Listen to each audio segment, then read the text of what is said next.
Imagine um tempo sem smartphones, sem Instagram, um tempo em que a única forma de capturar um momento era com um clique, um flash e um rolo de filme.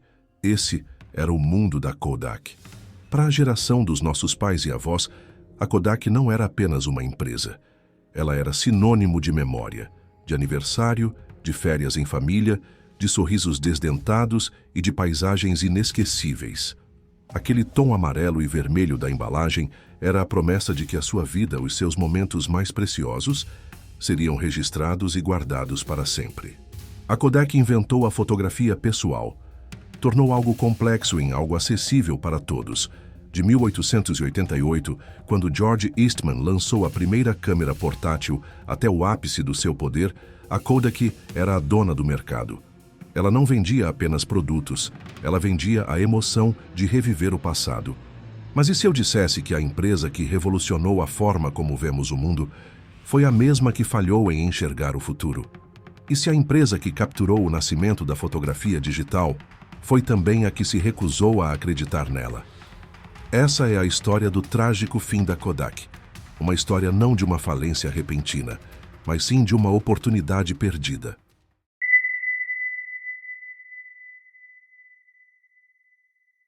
George Eastman, o fundador da Kodak, tinha uma visão simples, mas genial. Você aperta o botão, nós fazemos o resto. Essa frase se tornou o mantra da empresa. A Kodak não vendia só a câmera, ela vendia o processo completo. A câmera, o filme, a revelação e a impressão. Era um modelo de negócio lucrativo e difícil de ser copiado. A Kodak se tornou um monstro. No auge, ela detinha 90% do mercado de filmes fotográficos nos Estados Unidos. O nome da empresa era tão onipresente que virou o verbo Kodakando, que significava tirar fotos. A marca era um símbolo de inovação e qualidade. A empresa era tão poderosa que a impressão de que ela era invencível era quase palpável. Mas o mundo estava mudando, e a Kodak, com toda a sua glória, estava presa em seu próprio sucesso. Em 1975, um jovem engenheiro da Kodak chamado Steven Sasson criou algo que mudaria a história para sempre. Ele construiu a primeira câmera digital portátil do mundo. Ela era do tamanho de uma torradeira, pesava quase 4 quilos, tirava fotos em preto e branco com uma resolução de 0,01 megapixels e levava 23 segundos para gravar cada imagem. Sasson estava animado. Ele apresentou sua invenção aos executivos da Kodak, esperando a mesma empolgação. O que ele ouviu, no entanto, foi um silêncio constrangedor, seguido de uma pergunta. Isso é legal, mas quem, em sã consciência, vai querer ver suas fotos em uma tela de TV? A preocupação principal da empresa não era a tecnologia em si, mas como ela afetaria a venda de filmes e químicos, que era a base do seu império. Enquanto a Kodak se mantinha firme em seu modelo analógico, outras empresas começaram a se mover. A japonesa Fujifilm, sua principal concorrente, investiu pesado em fotografia digital, mas também diversificou seus negócios para áreas como cosméticos e produtos farmacêuticos. A Sony, a Canon e a Nikon dominaram o mercado de câmeras digitais. A Apple, com o iPhone, colocou uma câmera de alta qualidade no bolso de milhões de pessoas. A Kodak até tentou entrar no mercado digital, mas de forma tímida e com produtos caros e de baixa qualidade.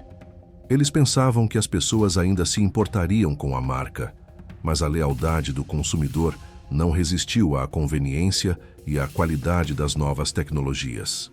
A Kodak era como um dinossauro que, apesar de ver a chegada do meteoro, decidiu não sair do lugar confiando na sua força. A ironia é que, de certa forma, a Kodak foi a primeira vítima de sua própria inovação. Em 2012, a Kodak, o gigante da fotografia, pediu concordata.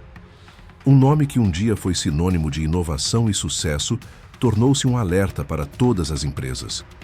A história da Kodak não é apenas sobre o fim de uma empresa. É sobre a arrogância do sucesso e o perigo de se apaixonar demais pelo seu próprio produto. A Kodak não faliu porque não era capaz de inovar. Ela faliu porque não soube como adaptar a sua mentalidade. Ela estava mais preocupada em proteger o seu passado do que em abraçar o seu futuro.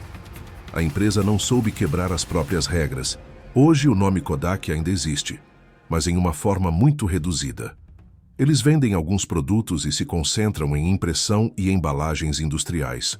Mas a magia, o sentimento de pegar uma câmera e capturar a vida em filme, esse sentimento se perdeu junto com a arrogância de um império.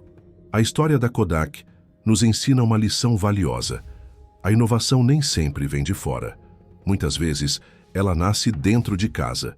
E a diferença entre o sucesso e o fracasso está na capacidade de reconhecer essa inovação e de ter a coragem de abraçá-la, mesmo que isso signifique destruir o seu próprio negócio para dar lugar a algo novo. O futuro não espera por ninguém. E a Kodak aprendeu essa lição da maneira mais dura possível.